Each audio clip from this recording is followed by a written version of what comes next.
I still remember the exact moment my life split into two halves. Before that night, and after it, I was standing in my kitchen at 9:47 in the evening. I know the time because I kept staring at the clock on the microwave, the way you do when you're trying to hold yourself together. My hands were shaking, not from anger, from fear, real fear, the kind that crawls up from your stomach and settles in your throat. My mother, my 80-year-old mother, the woman who raised me with nothing but two working hands and a heart so big it embarrassed the world, was sitting in the chair by the window, pressing her hand against her chest. She kept saying, "I'm fine, Gerald. I'm fine." But she wasn't fine. Her lips had gone pale. Her breathing was shallow. She was sweating even though the house was cool. I knew the signs. I'm not a doctor, but I'm her son. I've been her son for 54 years. I know the difference between her being tired and her being in trouble. She was in trouble, and I had no way to get her to the hospital. My car, our only reliable car, had been at the mechanic's shop since Tuesday. Transmission problems. The mechanic said it wouldn't be ready until Friday. It was Wednesday night. So I did what any husband would do. I walked into the living room, where my wife Sandra was watching television, and I asked her for the keys to her car. What happened next, I still have trouble talking about, but you need to hear it, because what happened after that changed everything for me, for her, for this whole family. And I want you to understand something before I tell you the rest of this story. I am not a man who asks for much. My name is Gerald Morrow. I'm 54 years old. I work as a maintenance supervisor at a packaging plant about 20 miles from our house. I've worked there for 23 years. I wake up at 5:15 every morning. I come home dirty and tired, most nights after 7. I don't complain, I never have. I'm the kind of man who fixes the leaky faucet before anyone else notices it's leaking. I'm the kind of man who shovels the neighbor's driveway when it snows, even before I do my own. I grew up watching my mother do things like that, quiet acts of love that nobody photographed or posted anywhere. They were just done because they needed to be done. My mother's name is Estelle Marie Morrow. She is, without any exaggeration, the greatest human being I have ever known. She raised me and my younger brother Danny by herself, after our father passed when I was 9 years old. She cleaned houses during the day and took in ironing at night. She made sure we had lunch money even when she skipped her own meals. She never once let us feel poor, even when we were. When I was 22, she helped me with the deposit on my first apartment money she had saved in a coffee tin under her bed. When I got married, she sewed parts of Sandra's veil by hand because the professional seamstress got sick 2 days before the wedding. When my son Marcus was born, she sat in that hospital for 14 hours straight without sleeping, praying in the waiting room, and when they put that baby in my arms and I walked out to show her, she just started crying quietly with her hands folded, like she was still in the middle of a prayer. That's who she is. And now she was sitting in a chair, pressing her hand to her chest. And I had no car, and it was almost 10 o'clock at night. I walked into the living room. Sandra was on the couch. She had her legs tucked under her, a blanket over her lap, watching one of those home renovation shows she likes. The television was loud. She had a glass of wine on the side table. I said calmly, "Sandra, I need the keys to your car. Mom's not doing well. I think I need to take her to the hospital." She didn't look up right away. She reached for her wine glass, took a sip, and then looked at me with an expression I had seen before, but never quite understood until that moment. It was the expression of someone who has already decided that your problem is not their problem. She said, "Gerald, I have a meeting at 7 a.m. tomorrow.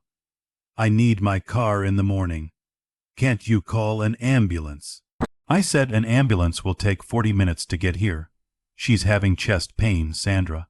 I just need to borrow your car for a couple of hours." She sighed. Actually sighed, like I had asked her to move furniture. You know I don't like other people driving my car, and your mother always exaggerates when she wants attention. I felt something shift inside me when she said that, something quiet and final, like a door closing very gently. But I kept my voice level. I said, "She's not exaggerating. She looks like she did right before she had the episode 3 years ago." Sandra looked back at the television. She said, and I want you to hear this exactly as she said it, as she said, "Gerald, that woman is not my responsibility. What she does and what she needs is not my problem. Figure something else out." And I just said, "Okay." I walked back into the kitchen. I called my brother Danny, no answer. I called my neighbor Robert. His wife said he was out of town for work. I called a taxi company, the only one that serves our area, and the automated message said average wait time was 55 minutes. I looked at my mother. She was trying to smile at me, trying to look like she wasn't in pain so that I wouldn't worry. Even now, even in that moment, I went back to the living room one more time. I said, "Sandra, please, I'm asking you one more time." She didn't even look at me. She just said, I said, "No, Gerald, I'm not arguing about this." So I went back to my mother, and I sat beside her, and I held her hand, and I talked to her softly, and I watched the clock. I called the taxi again. They said 40 minutes. I said fine. I packed a small bag for her. I rubbed her back while she breathed through the pain. And in that kitchen, in that silence, while the sound of the television drifted in from the other room, something happened inside me that I can only describe as a reckoning. I didn't cry, I didn't yell. I just sat there with my mother, and I made a decision, not out of anger. Out of clarity. The taxi came in 38 minutes. I helped my mother into the back seat. I didn't say goodbye to Sandra. I didn't slam any doors. I just left. And I want you to remember that detail, because it matters more than you know. The emergency room at St. Catherine's Medical Center was busy that night. They took my mother back fairly quickly when I described her symptoms. A young nurse with kind eyes named Patricia asked me to wait in the family room. I sat in a plastic chair under fluorescent lights for 2 hours. I didn't call Sandra. I sat there with my phone in my hand, and I thought about 26 years of marriage. I thought about the early years, when we were young and broke and happy.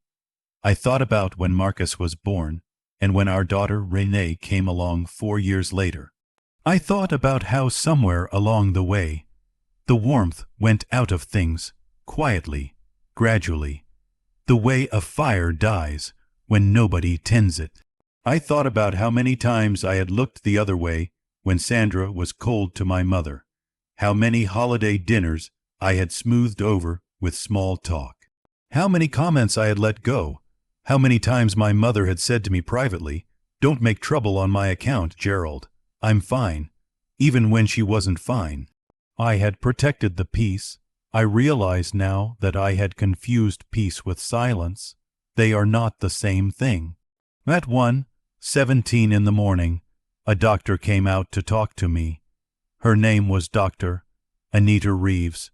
She was direct and serious, and she told me that my mother had experienced a cardiac event. A heart attack, mild, they believed, but a heart attack. "She's stable," she said. "But if you had waited much longer to bring her in, we would be having a different conversation." I nodded. I thanked her. I waited until she walked away before I let myself fall apart just for a moment, just a minute in that plastic chair with my face and my hands shaking. Then I pulled myself together, because that's what I do. But here is where the story turns. Here is where God, or fate, or the universe, or whatever you believe in, began to arrange things. While I was sitting in that waiting room, my phone rang. It was a number I didn't recognize. I almost didn't answer it, but something told me to. The voice on the other end was a woman, older, formal. She introduced herself as Margaret Holloway, from the law offices of Crane and Holloway. She said, "Is this Gerald Morrow, son of Estelle Marie Morrow?" I said yes. She said, "I'm sorry to call at this hour. I've been trying to reach your mother for several days.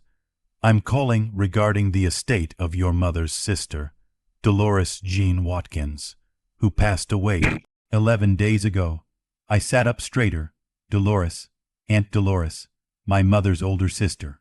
They had been estranged for years, a painful falling out over something that happened long before I was old enough to understand it. Aunt Dolores had moved away. She had never married. She had no children. I had met her exactly twice in my life. Margaret Holloway continued. Ms. Watkins passed without direct heirs. She left a will, Mr. Morrow, and your mother, Estelle, is the primary and sole beneficiary of her estate. I said, "What does that mean exactly?" There was a brief pause on the other end of the line. "It means, Mr. Morrow, that your mother has inherited everything, the property in Claremont Valley, the investment accounts, the contents of the estate." Another pause. "The total value of the inheritance is approximately $1.4 million. I didn't say anything for a long time. She gave me the details. She told me someone would need to come to the office when my mother was able. She was patient and kind. She told me to take care of my mother first. Everything else could wait." After I hung up, I sat very still in that waiting room in the middle of the night, and I thought about Sandra in her warm house with her wine and her television, telling me that my mother was not her problem. I thought about that for a long time. I got home at 4:30 in the morning. Sandra was asleep. The television was still on in the living room, volume low. Her wine glass was still on the side table, a small ring of red left at the bottom. The house was quiet. I sat at the kitchen table in the dark. I didn't wake her. I made coffee. I sat with it. I thought, I am not a man who celebrates when others suffer. That is not in my nature. But I am also human enough to admit that sitting at that table, knowing what I knew, I felt something I hadn't felt in a long time. I felt clear, not angry, clear. I saw my marriage the way you see a road from an airplane, the whole stretch of it laid out below, every turn visible. I saw the years of Sandra pulling away from my family while I made excuses for her. I saw my mother, again and again, trying to be gracious in the face of coldness. I saw my own silence, the endless, accommodating silence of a man who kept the peace at the cost of the truth. And I thought about my children. Marcus was 20, 4 now, living 2 states away. He called his grandmother every Sunday without fail. He had her stubbornness and her kindness both. Renee was 20. She was in college. She adored her grandmother, but she had grown up watching Sandra treat Estelle like a nuisance, and I worried sometimes about what she was learning from it. At 7 a.m., Sandra came downstairs dressed for her meeting. She saw me at the table. She poured herself coffee without asking how my mother was. I waited. She finally said, not looking at me, "So, was it serious?" I said, "She had a heart attack." Sandra set down her mug. She turned to look at me with an expression I couldn't quite read. Not guilt, exactly. Something closer to inconvenience. She said, "Well, is she okay? She's stable. They're keeping her for observation." Sandra nodded. She said, "Good. I'm glad it wasn't worse." She picked up her bag and checked her phone. "I need to get going. There's leftover pasta in the fridge." And she walked out. I sat with my coffee. I did not say, "Your car could have gotten us there in 8 minutes. A taxi took 38. The doctor said if we had waited much longer, we would have had a different conversation." I did not say any of that. I just watched her car back out of the driveway, and I made some calls. The first call I made was to my brother Danny. I told him about Mom. He broke down on the phone. Danny has always been the more openly emotional one between us. He said he would drive up that day. I told him about the inheritance. He went silent for a long time. He said, "Gerald, does Sandra know?" I said, "No, He said, "Are you going to tell her?" I said, "Not yet." Danny understood. He didn't push. He said he'd be there by noon. The second call I made was to Margaret Holloway at Crane and Holloway. I told her about my mother's hospitalization. She was gracious and said to take all the time needed. She sent preliminary documents by email so I could review them while we waited. The third call I made was to Marcus. He picked up on the second ring. "Dad, it's early. Is everything okay?" I told him about his grandmother. He said he was booking a flight immediately. I told him not to panic. She was stable. He said, "Dad, it's Grandma Estelle. I'm coming." That was Marcus. I told him about the inheritance last. There was a long silence on the line. Then he said, very quietly, "Dad, where was Mom when all this was happening last night?" I didn't answer right away. He said, "Dad." I said, "She was home." Another silence. He knew me well enough to hear what I wasn't saying. He said, "I'm on the first flight I can get. I love you, Dad." "I love you too, son." The fourth and final call I made that morning was to a man named Howard Garrett. Howard had been my attorney for 12 years. He handled the legal side of things when I had a workplace injury 6 years ago, and we had stayed in touch. He was a good man, methodical, honest. I told him I needed to talk to him about some things, not just the inheritance. Some other things, too. He said, "Come in whenever you're ready, Gerald." I said, "I'll be ready soon." By that evening, the hospital room held more love than it had probably seen in months. Danny had arrived at noon with his wife, Carol, who immediately went and found a nurse to make sure Mom had an extra pillow, and asked whether the food was being properly heated. That's Carol. She takes care of people the way some people breathe, automatically. Marcus landed at 3 p.m. He came straight to the hospital. When he walked into that room and saw his grandmother lying in that bed with monitors on her chest, this big, strong, 24-year-old man sat down beside her and held her hand and put his forehead against her knuckles and just breathed for a while. My mother stroked his hair. She said, "All this fuss over an old woman." Marcus said, "You're not just an old woman, Grandma. You're the whole thing." I had to look away. Renee Video called from campus. When she saw her grandmother on the screen, she started crying immediately, and my mother laughed at her a little, lovingly, and said, "Baby, I'm not gone yet.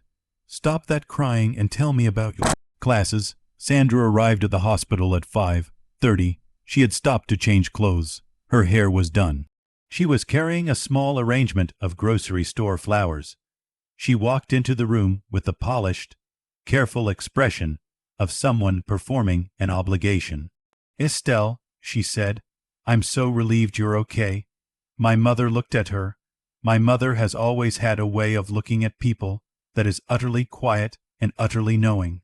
She didn't say much. She said, "Thank you for coming, Sandra." That was all. Danny watched Sandra from across the room with an expression I won't describe. Carol found something to do on the other side of the room. Marcus looked at his shoes. The air in that room had a weight to it.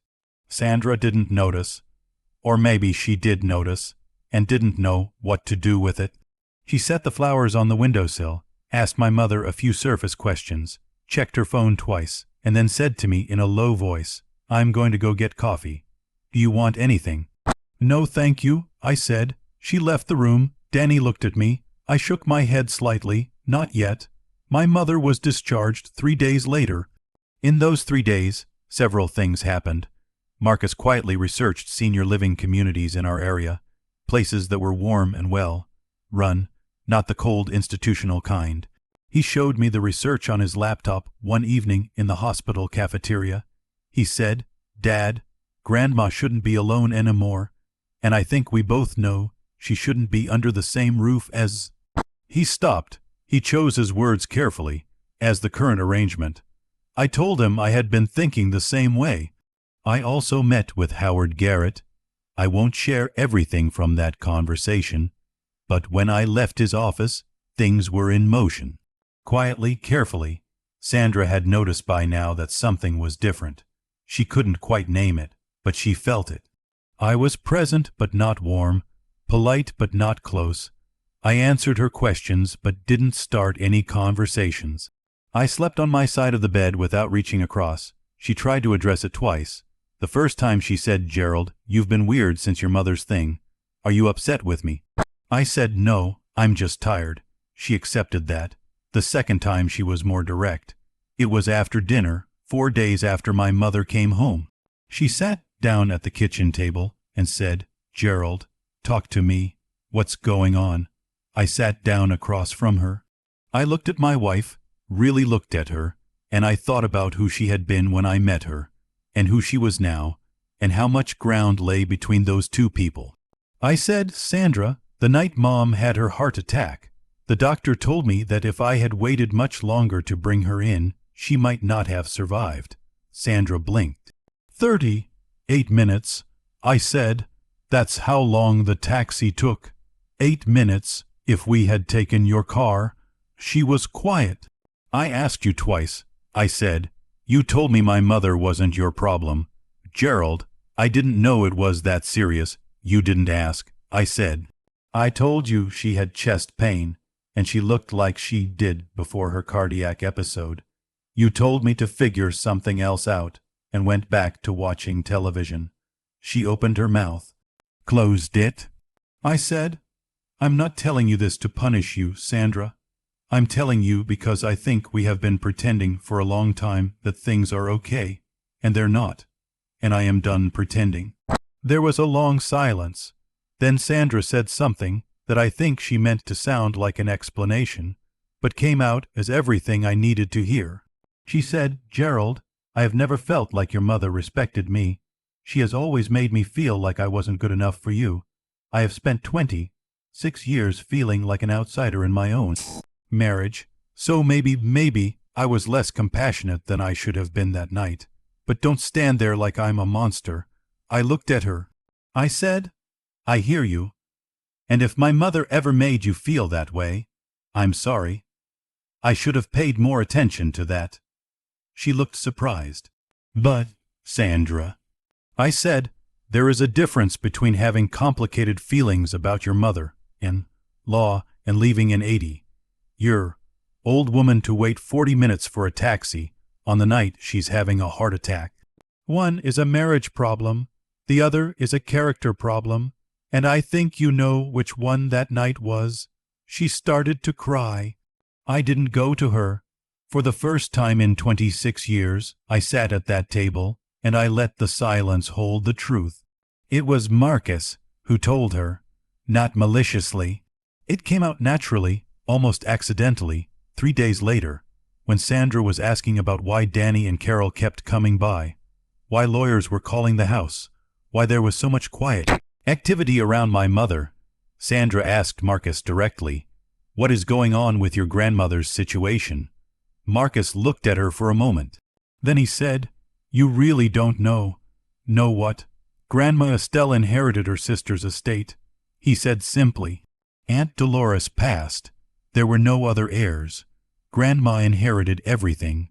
Sandra stared at him. "Everything being what exactly?" "About $1.4 million, Marcus said, and then he went back to the book he was reading. I was in the next room. I heard all of it. I heard the silence that followed. I heard Sandra's footsteps as she walked to the back porch. I heard the door close, and then, faintly, I heard her crying, not the neat, composed crying from the kitchen table conversation. Something rawer and more private. I stayed where I was. I have thought many times since then about what she was crying about. I'm not entirely sure it was the money, or not just the money. I think she was crying because she suddenly saw the shape of everything clearly. The choice she had made that night, the years of distance from my mother, the coldness she had worn like armor, and all of it rearranged itself in one moment into something she could not explain away. She came back inside after about 20 minutes. She looked at me, I looked at her. She said, "Gerald." I said, "Not now, Sandra." And she nodded. And she went upstairs. Here is what I want you to understand about what happened next. I am not a man who wanted to hurt my wife. I am not a man who felt triumphant. I am not a man who sat in the dark and gloated. What I am is a man who finally stopped being afraid of the truth. My mother, once she had recovered enough, sat down with Margaret Holloway, and the full picture of the inheritance became clear. Property, liquid assets, investment accounts. Everything that Aunt Dolores, that quiet, private woman who had spent decades alone, had quietly accumulated and held, waiting, perhaps knowing that her estranged little sister might need it. Someday, my mother cried when the full amount was read to her. She said, "Dolores, you stubborn woman, you always had to have the last word." There was grace in that. Even in grief, my mother found grace. With the inheritance, several things changed. The first and most important thing, my mother moved into a beautiful senior living community about 4 miles from our house. Not because she was pushed out, but because we sat down as a family and talked honestly about what she needed, and she told us, in her quiet way, that she would feel better having her own space. People her own age around her, activities and meals and care that didn't depend on any one person. She said, "I've been taking care of myself my whole life. I just want to do it somewhere comfortable now." We found her a place with a garden. She loves the garden. She has a small dog now, a terrier named Biscuit. The terrier is ridiculous and perfect. The second thing, Marcus moved back home for a while. Not permanently, he's building his own life, and I would never hold him back. But he came home for a few months to help with the transition. Those months with my son in the house were some of the best of my adult life. The third thing, the hardest thing, was what happened with Sandra and me. We went to counseling. I want to be honest about that, because I think people sometimes expect these stories to end with a clean break, either a fairy tale reconciliation or a dramatic divorce. Real life is messier and quieter than that. Sandra and I went to counseling, and in those sessions, some things came out that surprised me. She talked about feeling invisible in our marriage, about how she felt like she was always competing with my family for my attention and never winning, about how early in our marriage she had tried to connect with my mother and felt rebuffed. Small things, looks, comments, moments that accumulated over years into a wall. I heard her. I really heard her for the first time, and I said things too.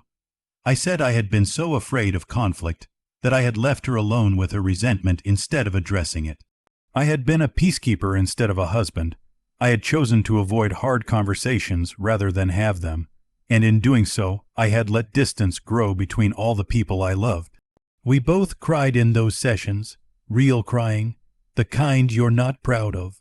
But I also said clearly to Sandra, with the counselor present, what happened that night cannot be the foundation of our marriage going forward. I cannot pretend it didn't happen. My mother almost died, and you told me she was not your problem. I need you to understand what that did to me.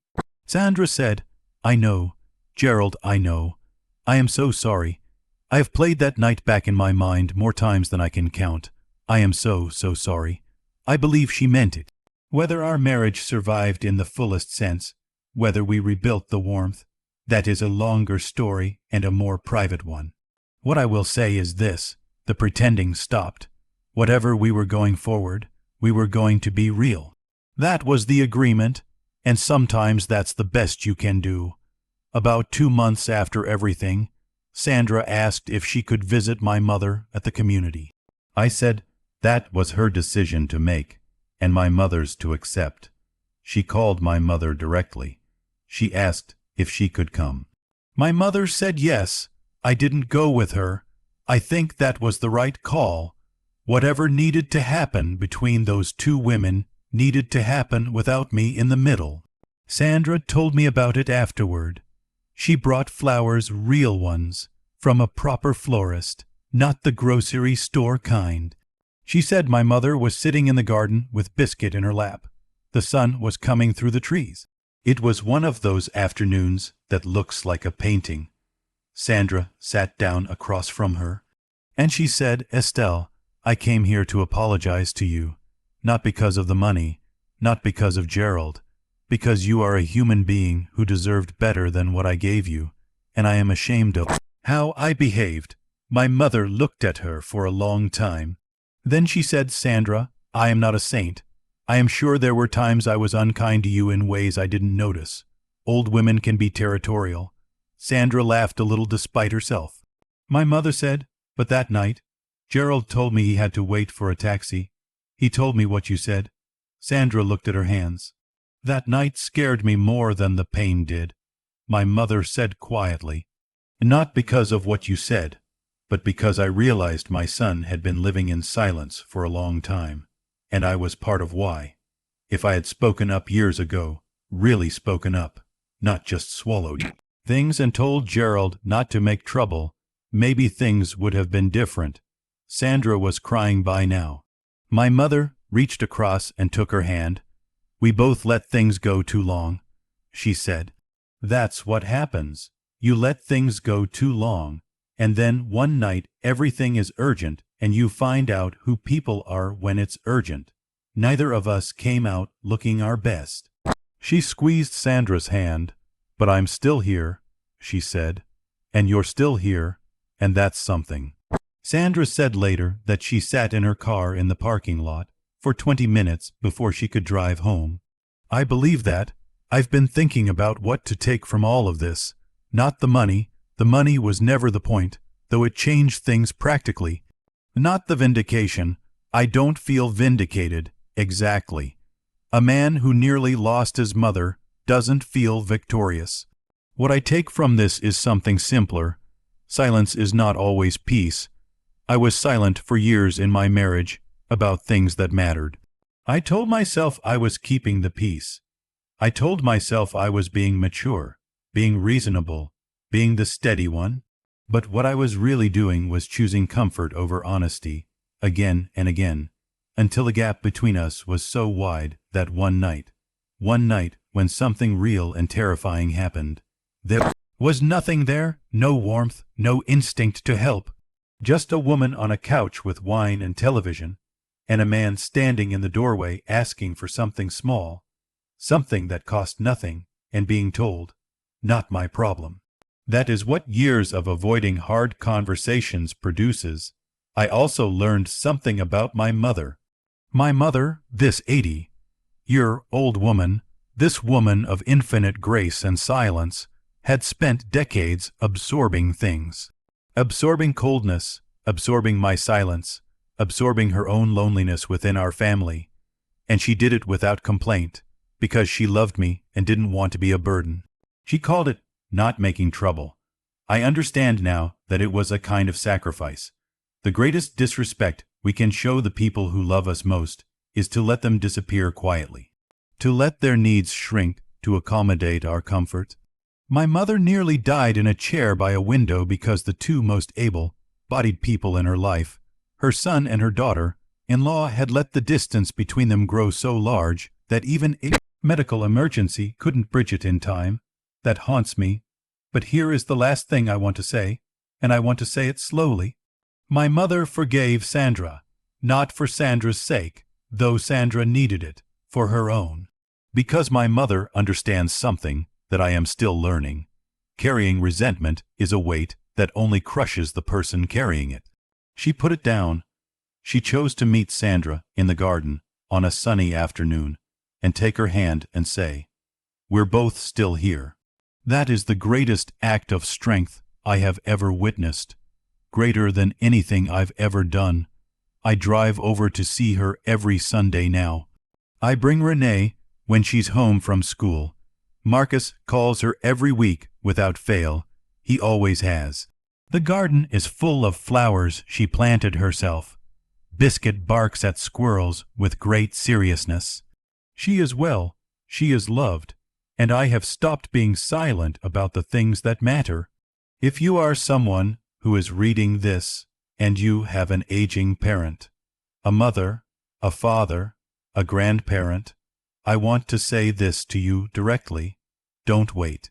Don't wait until the urgent night to find out what kind of person you are.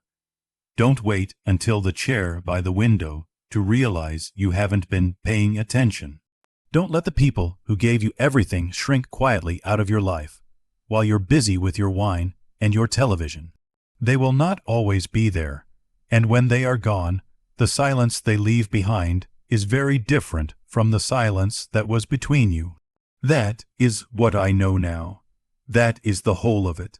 If this story moved you, if it reminded you of someone you love, someone you should call, someone you've been meaning to visit, please give this video a like and subscribe to this channel.